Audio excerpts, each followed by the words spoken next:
Hello नमस्कार, मी प्रिया भोसले. आपल्या चॅनलवर सर्वांचे स्वागत आहे. आज तुम्हाला अशी माहिती सांगणार आहे जी हजारो वर्षापासून आपल्या ऋषींनी, वैद्यांनी आणि आयुर्वेद ग्रंथांनी जपून ठेवली आहे. आणि ते म्हणजे वजन कमी करण्याचे नैसर्गिक शास्त्र. आपण नेहमी ऐकतो, डाएट करा, व्यायाम करा, साखर बंद करा. काही दिवस चालतं, पण मग पुन्हा जुनं वजन परत येतं. मग आपण विचार करतो, मी काही चुकीचं तर करत नाही ना, तरी वजन कमी का होत नाही? त्याचं उत्तर आयुर्वेदामध्ये आहे. आयुर्वेद सांगतं, शरीराचं संतुलन बिघडलं की वजन वाढतं. आणि ते संतुलन फक्त अन्नाने नाही, तर विचारांनी, झोपेने, दिनचर्येने आणि मनाच्या स्थितीने देखील ठरतं. या व्हिडिओमध्ये मी तुम्हाला हेच सांगणार आहे की तुमच्या शरीरासाठी तुम्ही कसं खायचं, कधी झोपायचं, काय वापरायचं आणि काय टाळायचं. व्हिडिओ शेवटपर्यंत नक्की बघा. आणि हो, तुम्ही हा व्हिडिओ कोणत्या ठिकाणाहून बघत आहात ते नक्की कमेंटमध्ये सांगा. आयुर्वेदिक कमी करण्याचा हा सुंदर प्रवास. आयुर्वेदामध्ये सांगितले आहे की प्रत्येक गोष्ट पंचमहाभूतावर आधारित आहे. आपलं शरीर 5 घटकांनी बनलेलं आहे: पृथ्वी, जल, अग्नी, वायू आणि आकाश. या 5 घटकांच्या संयोजनाने 3 दोष तयार होतात: वात, पित्त आणि कफ. आता वजन वाढतं तेव्हा काय होतं माहीत आहे का? कफ दोष जास्त प्रमाणात वाढतो. हा दोष वाढला की शरीरात जडत्व वाढतं, चरबी साठते आणि मेटाबॉलिझम मंदावतो. साध्या भाषेत सांगायचं तर शरीराचं पचन कमी होतं, ऊर्जेचा वापर कमी होतो आणि सगळं अन्न चरबी म्हणून साठवलं जातं. हे सगळं घडतं जेव्हा आपण वारंवार काहीतरी खात राहतो, दिवसभर बसून राहतो, तेलकट, गोड, थंड पदार्थ खातो आणि झोपेतही वेळेचं भान ठेवत नाही. पण ही चूक सुधारता येते. फक्त थोडं शरीराचं ऐकायचं आणि आहार विहार बदलायचा. आयुर्वेद सांगतं, वजन कमी करणं म्हणजे स्वतःशी मैत्री करणं. कधी विचार केला आहे का, माझं शरीर इतरांपेक्षा वेगळं का आहे? आयुर्वेद सांगतं, प्रत्येक व्यक्तीची एक प्रकृती असते. ती जन्मापासून ठरलेली असते आणि तीच आपला स्वभाव, आहार आणि आजार ठरवते. 3 प्रकारच्या प्रकृती आहेत: वात, पित्त आणि कफ. वात प्रकृतीचे लोक हे बारीक, चपळ, ऊर्जावान पण लवकर थकणारे असतात. त्यांचं वजन वाढवणं खूपच कठीण असतं. पित्त प्रवृत्तीचे लोक हे उष्ण शरीर, तीव्र पचन पण लवकर चिडणारे असतात. वजन कमी करू शकतात, पण थोडीशी चूक झाली की पुन्हा वजन वाढू शकतं. आणि कफ प्रवृत्तीचे लोक हे स्थिर, शांत पण जास्त खाण्याची प्रवृत्ती असते. त्यांचं शरीर चरबी साठवायला जास्त प्रवण करतं. म्हणून वजन कमी करण्याचा पहिला मंत्र, तुमची प्रकृती ओळखा. जे उपाय वातासाठी आहेत ते कफवाल्यांना लागू होत नाही. शरीराचं ऐका, तेच तुम्हाला योग्य दिशा दाखवेल. आयुर्वेदानुसार अग्नी हाच आरोग्याचा पाया आहे. हा अग्नी म्हणजे पचनशक्ती. तो मंद झाला की शरीरामध्ये आम तयार होतं. म्हणजे अपूर्ण पचलेलं अन्न हे आम हळूहळू विष बनतं आणि चरबीच्या स्वरूपात साठवतं. अग्नी वाढवण्यासाठी काही सोपे उपाय आहेत. सकाळी उठल्यावर कोमट पाण्यात आलं आणि लिंबू घ्या. दुपारी खाल्ल्यानंतर 10 मिनिटं चालून घ्या. रात्री हलकं अन्न जसं की खिचडी, सूप, भाज्या असं जेवण करा. जेवणानंतर झोप न घेता थोडं चालावं. जेव्हा पचनशक्ती प्रबळ होते तेव्हा शरीर चरबी साठवत नाही, त्याऐवजी ती ऊर्जा म्हणून वापरत असतं. वजन कमी करण्यासाठी उपाशी राहणं आयुर्वेद मान्य करत नाही. आयुर्वेदानुसार अन्न हे औषध आहे. सकाळी उठल्यावर 1 ग्लास कोमट पाण्यामध्ये लिंबू आणि मध घ्या.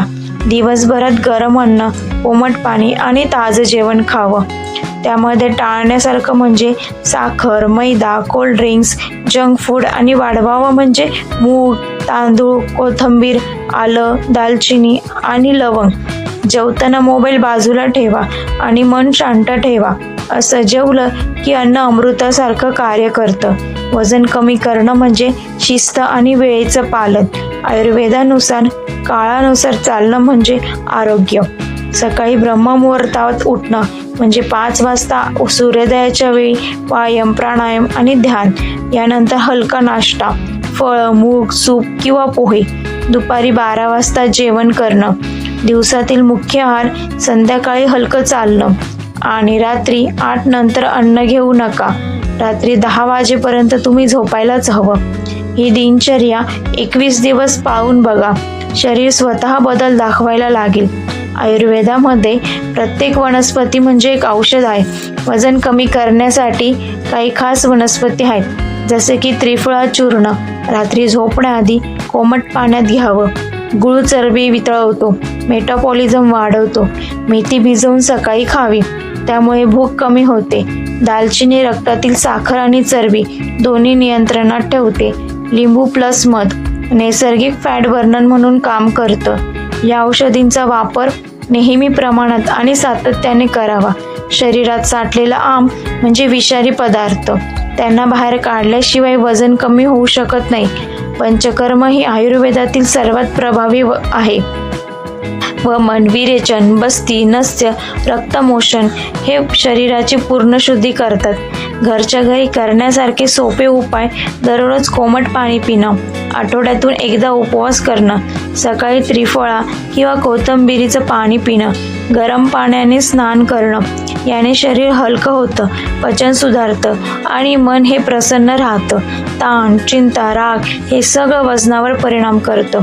कारण जेव्हा मन बेचैन नसतं तेव्हा शरीर कोर्टिसॉल नावाचा हार्मोन तयार करतं आणि ते चरबी साठवून ठेवण्याचं काम करतं. म्हणून मन शांत ठेवणं हा सगळ्यात महत्त्वाचा उपाय आहे. दररोज 15 मिनिटं ध्यान करा, सकारात्मक विचार ठेवा आणि रात्री पुरेशी झोप घ्या. रात्री 10 वाजेपर्यंत झोपणं गरजेचं आहे आणि सकाळी लवकर उठावं. यामुळे हार्मोन संतुलित राहतात आणि वजन आपोआप कमी होतं. सकाळी कोमट पाणी प्लस मध प्लस लिंबू हे सेवन करावं. दालचिनीचा चहा दिवसातून 2दा नक्की पिऊन बघा. मेथीचं पाणी म्हणजेच रात्री मेथी भिजवून ठेवायची आणि सकाळी ते पाणी प्यायचं. त्रिफळा चूर्ण रात्री कोमट पाण्यात भिजवून ठेवायचं आणि ते सकाळी प्यायचं. भोपळा आणि कोथिंबिरीचा रस पचनासाठी सर्वोत्तम आहे. हे सर्व उपाय स्वस्त, सोपे आणि प्रभावी आहेत, पण सातत्याने करणं खूप गरजेचं आहे. आयुर्वेद सांगतं, रोगाचं मूळ असंतुलनामध्ये आहे. वजन वाढ ही एक प्रकार असंतुलन आहे. ते सुधारण्यासाठी औषध नाही तर जीवनशैलीमध्ये बदल आवश्यक आहे. दररोज योग्य आहार, वेळेवर झोप, थोडा व्यायाम, औषधी वनस्पती आणि सकारात्मक मन ही 5 शस्त्र वापरा आणि तुम्ही कायम निरोगी राहाल. वजन कमी करणं म्हणजे फक्त शरीर बदलवणं नव्हे, तर स्वतःकडे नव्यानं पाहणं, स्वतःला स्वीकारणं आणि संतुलित आयुष्य जगणं हे होय. आयुर्वेदिक मार्गाने वजन कमी करणं म्हणजे संयम, सातत्य आणि श्रद्धेचा प्रवास आहे.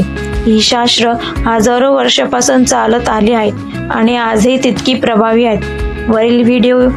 वरील माहिती आवडल्यास व्हिडिओला लाईक करा, व्हिडिओ जास्तीत जास्त लोकांपर्यंत शेअर करा आणि कमेंटमध्ये तुम्ही हा व्हिडिओ कोणत्या ठिकाणाहून बघत आहात ते नक्की सांगा. तसेच नवनवीन माहितीसाठी चॅनलला सबस्क्राईब करायला विसरू नका. धन्यवाद. Bye bye.